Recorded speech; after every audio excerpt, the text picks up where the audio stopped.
ay pinag-aaral natin mula sa unang pangkat. Sa hapon ito, matutuhayan natin ang isang kakatuwang nilalang.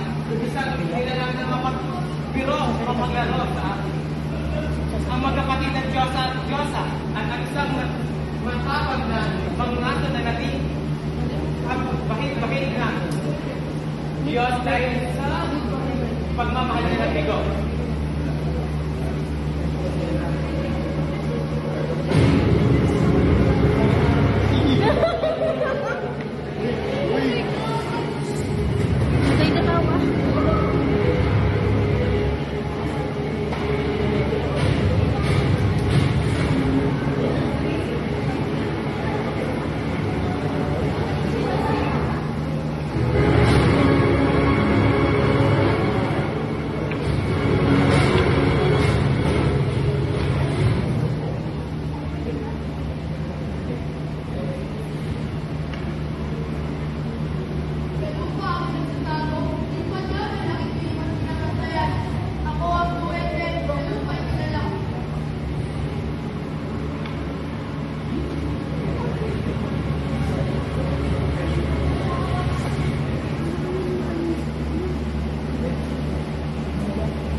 Ako ay iyong tandaan.